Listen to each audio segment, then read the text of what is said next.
got to thank you again for your time. This book has been read, I know it's backwards right here, cover to cover. This time, unlike last time, I've read the book cover to cover. So thank you for writing such a great book. So many questions I got, but is there anything you want to address upright? Well, John Cosper actually put the written word down.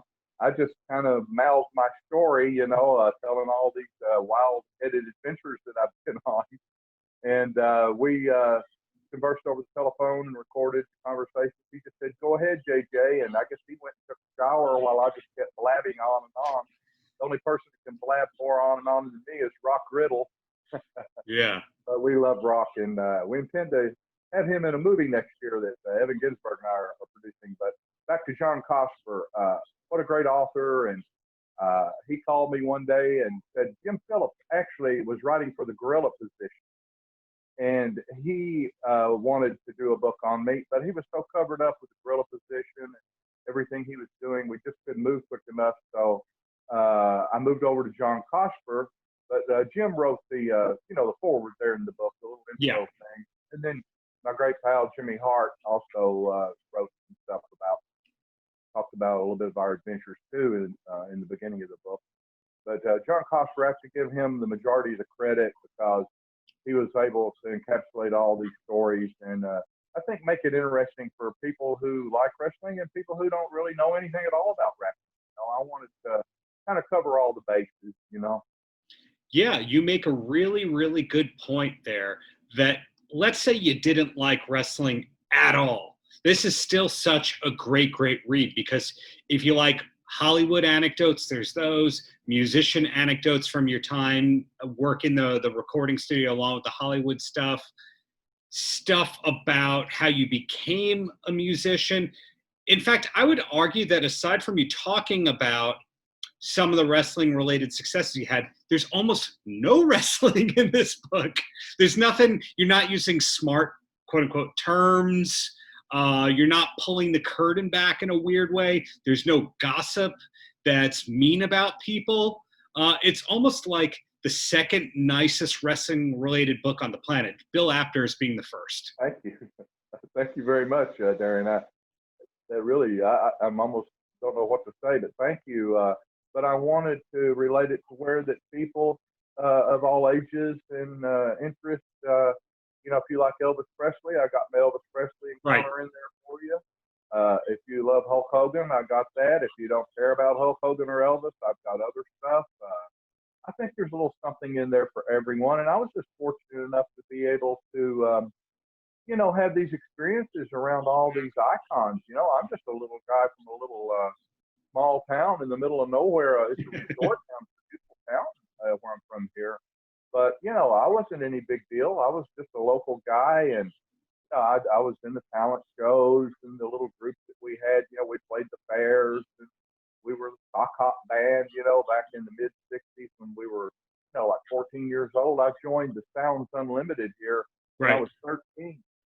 And within 1 year, we were the top prom band in all of Kentucky. We played all the high schools, pool parties, and you name it, fraternity parties. We weren't old enough to drink or even be there, but there we were, right in the middle of all that fraternity stuff, and college gigs, and opened for a lot of major acts over here at Eastern Kentucky and Lexington. And we were just we were hard workers. We worked hard at it, and we were serious. Practiced 3-4 times a week, and worked up new material. And we just entertained the people. It was mainly soul music. When I started, when I was like 13. Yeah. And we just proud to beg and hold on, I'm coming, and all that kind of stuff. And so I had my roots in classical music, and then soul music, and then jumped into the heavier music towards the latter 60s, Cream, Led Zeppelin jumped in there, and everybody, Jimi Hendrix, so let's don't leave him out.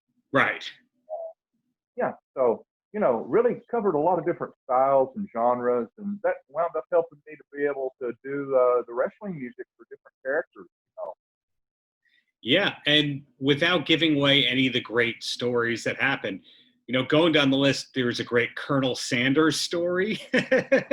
That's, Yeah. Somebody like Colonel Sanders was one of the most famous people in the world, yet how much is there out there these days that we learn about him? So that's, I put that in the great unreleased category. There's a great REM anecdote.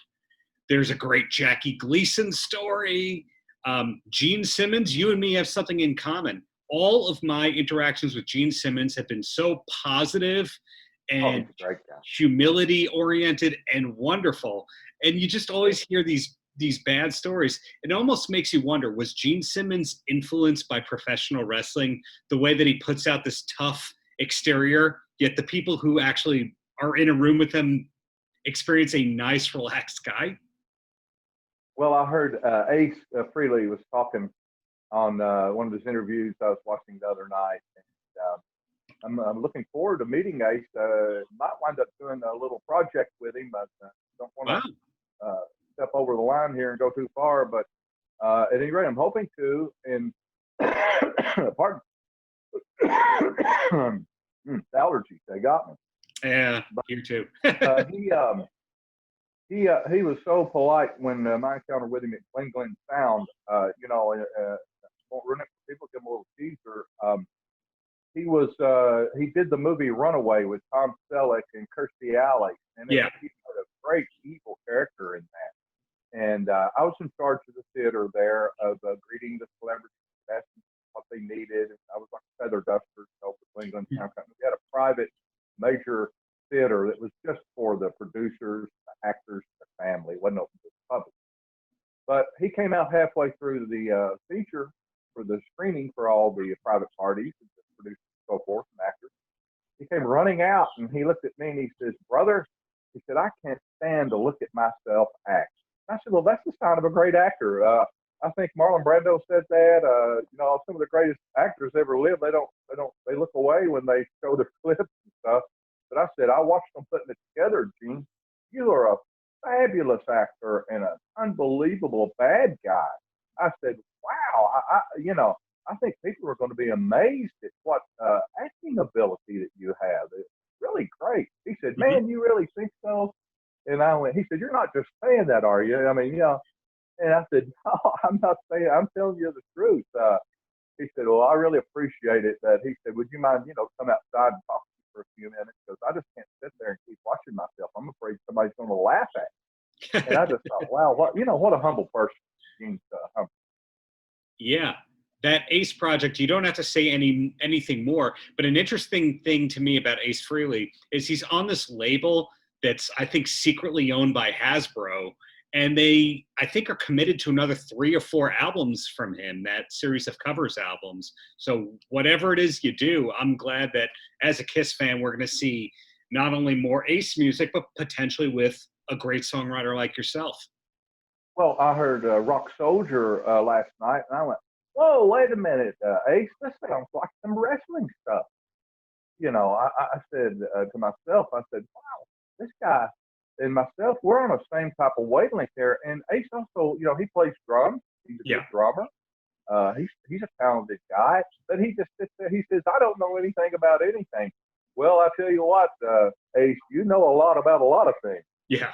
And I'm really impressed. And, I'm from a different generation. I was a little bit before the big Kiss wave hit, but I went and saw them in Memphis, Tennessee at a place called Playhouse on the Square. I'm not sure what they called it, the Square in those years, but they came rolling in. And earlier in the day, my agent and I went down and met them.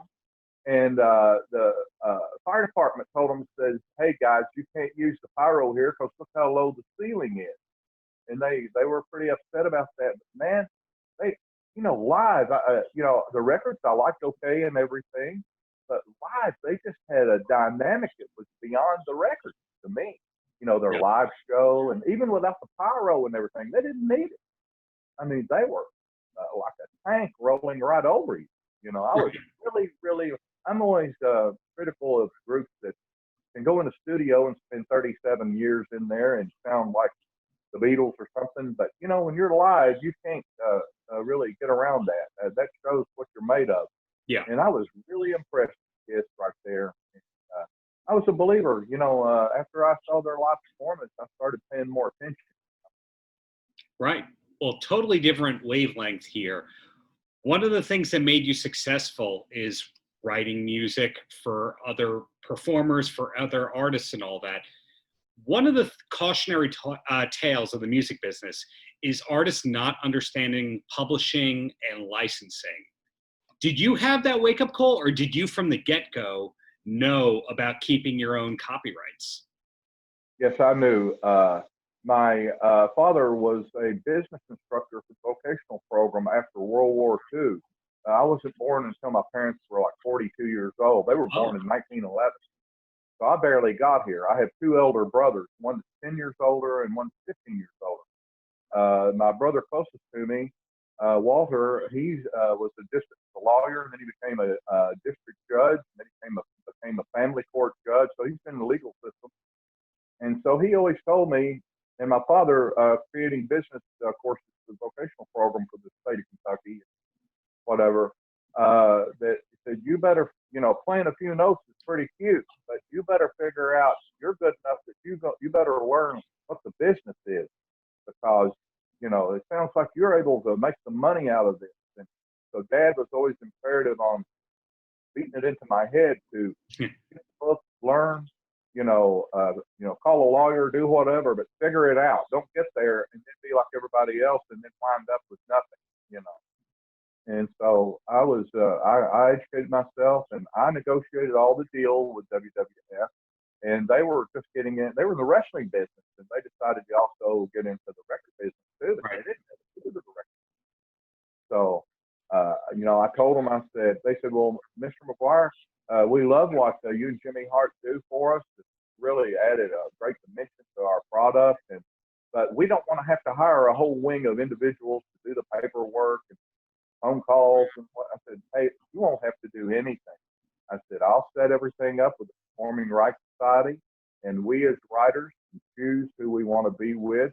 So we went with SESAC because SESAC, rather than BMI and ASCAP, because SESAC is privately owned, and I made a deal with them where they paid us a monthly advance against our airplay, because we were on 160 countries on stations 3 times a week around the world. We're getting more plays than groups that had #1 hit records. And so I forged the deal, and the day that I called BMI and ASCAP. They said, well, as soon as your release is out, we'll take you to the bank and co-sign a note for you.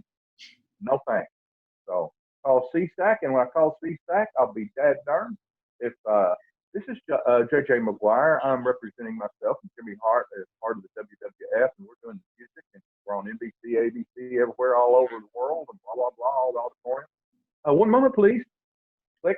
Guy picks up the phone and says, hi, JJ. This is the Vice President of CSAC. I'm Tom Casey, and you won't believe this, but I'm sitting here holding the Pile Driver album, and the phone rang, and it's you. He said, we want you. He said, we will make any kind of reasonable or unreasonable deal you want to throw at us. I said, sounds great. So I went to Nashville that next week, forged that deal for us. And, we had a regular job, but we had our writers' royalties. We kept all that.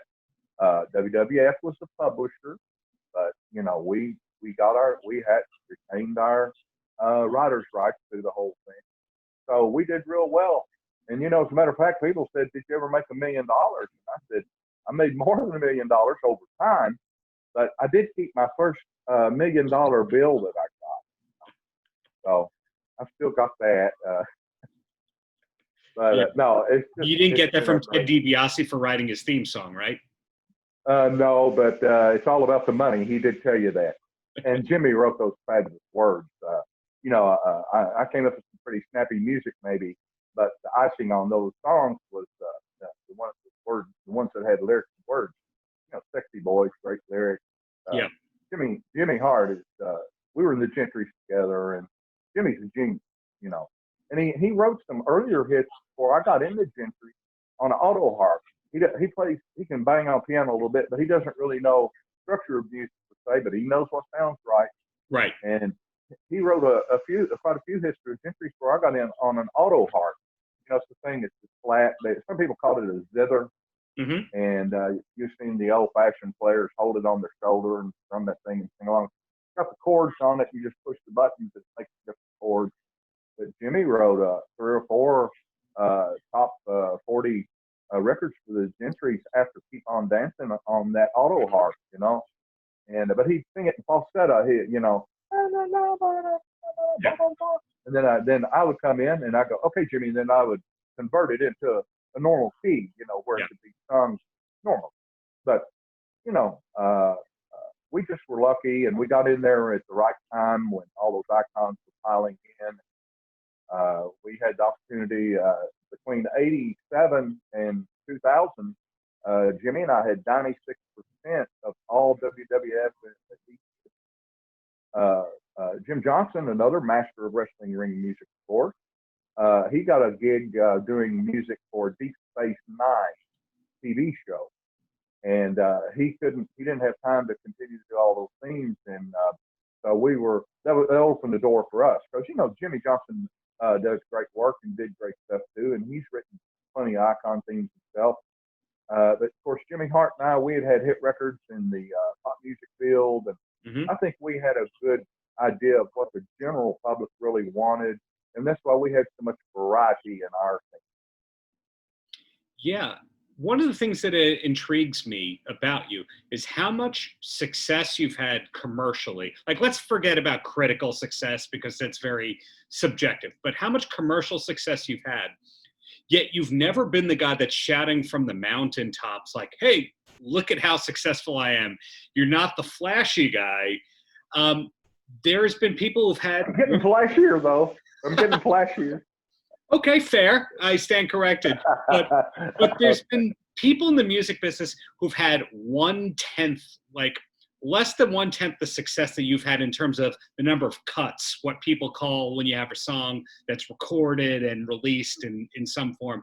You've had 20 times the cuts of people who just shout about how successful they are. Like, they have 1 hit or 2 hits, and they have 33% of those.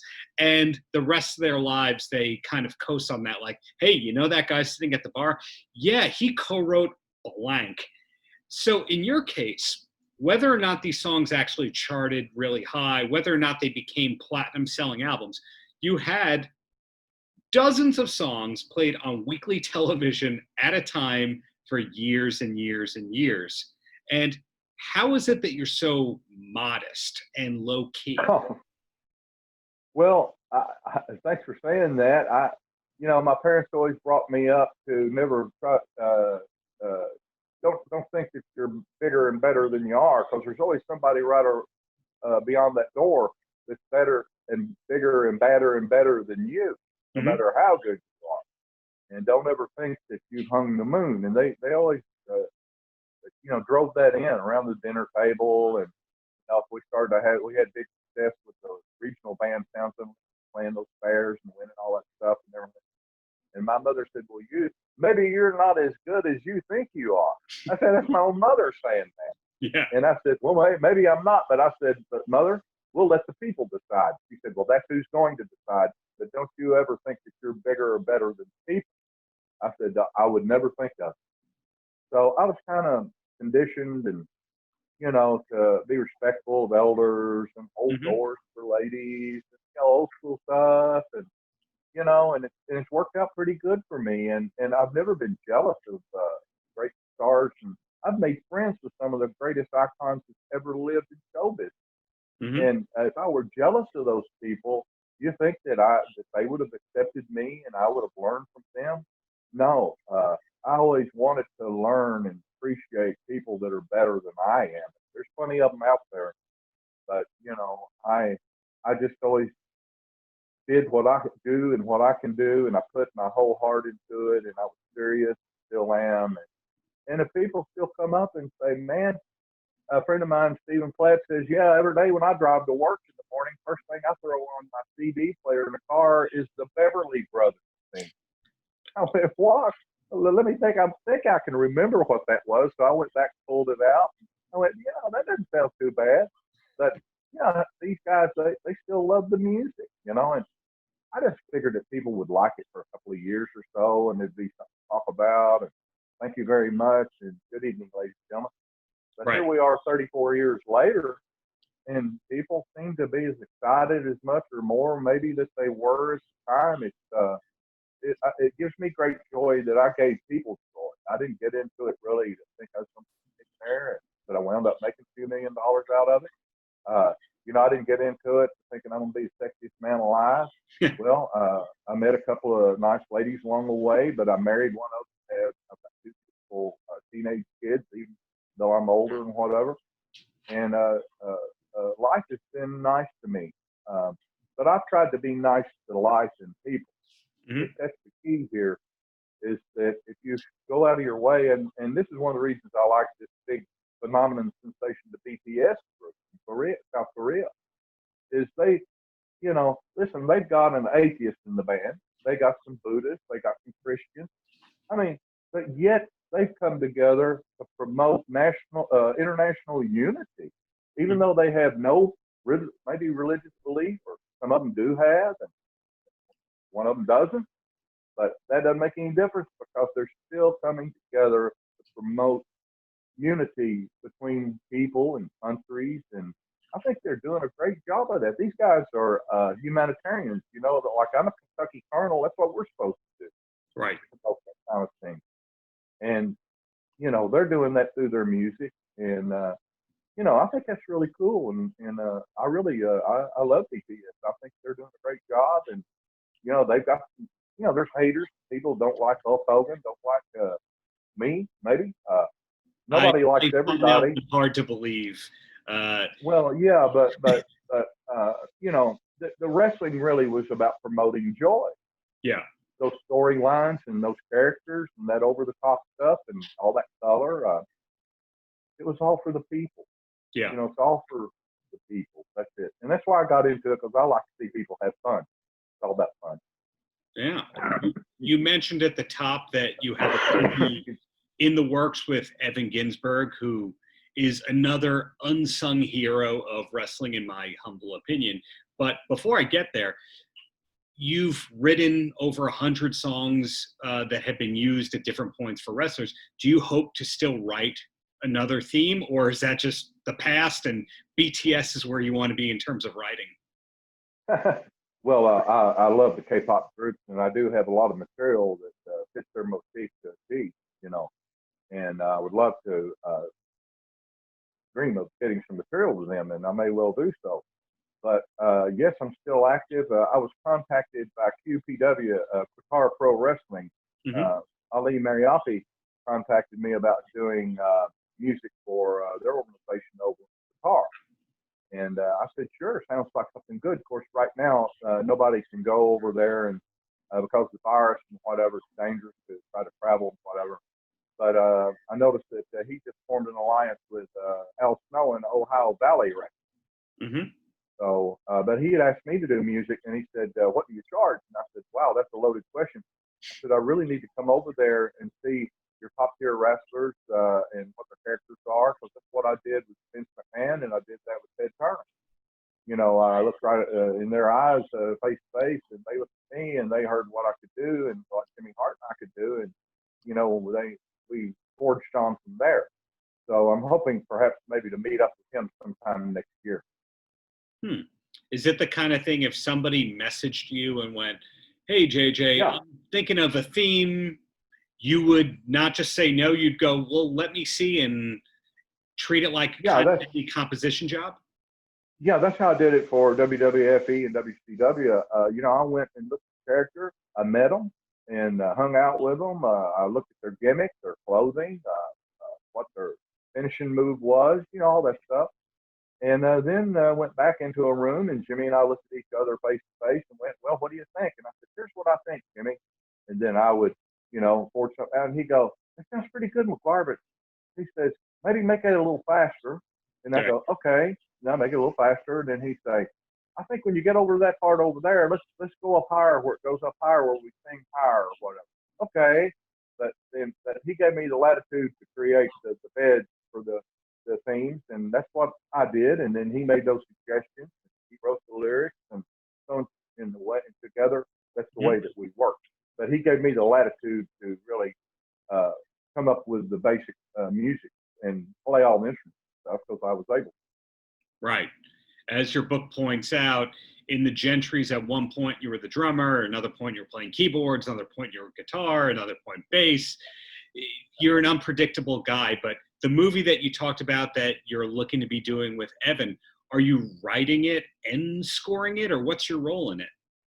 Oh, I created the whole concept and the primary characters, and I got together with a great screenwriter friend of mine, David Daring, and together he and I, kind of like the way Jimmy and I worked on the music, he and I worked out what we wanted in the script, and then he sat down and put it all together, kind of like John Coster took all my information from the book and then arranged it where you can actually read it and understand what's going on.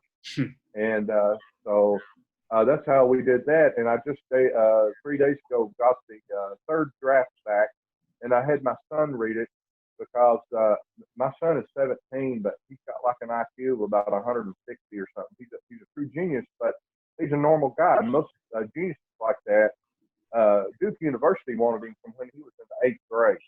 So, I always hate it when parents brag on their children, but I'm not bragging. I'm just telling you how he is. And you're not hating. You're stating. I think that. Yes, and he listen. He retains. He got a photographic memory. Yeah. And he understands continuity. He understands storyline. I said, well, Marshall, what do you think about the third draft of the script? He said, Dad, the third act is as good or better than any major movie ever made. I went, oh, whoa, wait a minute now. Now, you're not just telling Daddy that. He said, no, Dad. He said, the third act is better. He said, the second act is really good, too. There's a few parts in it with continuity jumping a little bit.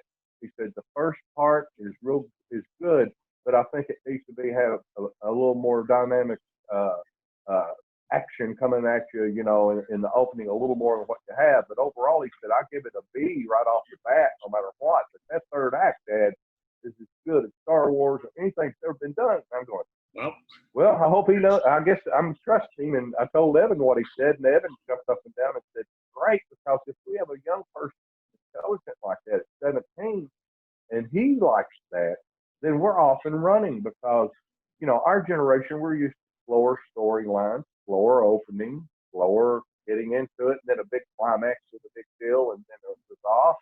But the young people today, their attention span's about that big, and you got to really get in there and hit them hard, quick. And you know how it is. You're right. They're on different wavelengths, but again, like our music that came up with for the wrestling, I want this film to be all-encompassing to all ages. All people, all colors, all preferences, all ages. We're not just sticking this on one demographic. You got to be like, if you want to get movies, you got to be like Indiana Jones, Star Wars. You got to have something that all ages of people are intrigued by. Yeah. And I think by putting together a cast that I'm putting together with some of the greatest A-listers that's ever lived in wrestling, people are going to be astounded at their acting abilities. For instance, I'm going to be using Greg Valentine. Mm-hmm. I mean, you just look at Greg Valentine's face and it tells a whole story. He doesn't even have to open his mouth. And people are going to be really, I think, excited about, there'll be certain people sitting there and go, who is that? That looks like somebody I've seen before. And then some middle-aged person or kid will go, oh, that's Greg Valentine. He's a famous wrestler. He's one of the greatest wrestlers that's ever lived. Really? Well, I knew I'd seen him somewhere, but that's the unique thing about this picture is that we're using great talent from the wrestling world, some and some regular actors too, and we're going to mix it all up and mush it together and have something for every age and everybody. And I think it'll be very interesting. And even if just wrestling fans talked about it, we get a home run, but the movie doesn't have any wrestling in it, so that's the unique angle of this. And so we're pretty excited, and the script's looking good. And so I just contacted a couple major law firms in the last couple of weeks about see if they want to represent us. But Evan and I are going to go out. We're going to Paramount. We're going everywhere. We're going to knock and kick down every door that kicked and knocked open. And we're going to pitch our concept. We're going to go to Netflix. We're going everywhere. And then and whoever realizes, hey, this is a big project, but like I said, here's the pitch. What they're going to ask, what's the story? Okay, I can tell you in less than 30 seconds, and you better be able to do that in motion pictures. Right. That's how, you know how it works. So here it is. It's a story about a retired crack commando unit that's hired by a third independent party to break into Area 51 to steal a time machine in order to save the world. Period. Universal. That's what it's written to be a franchise picture.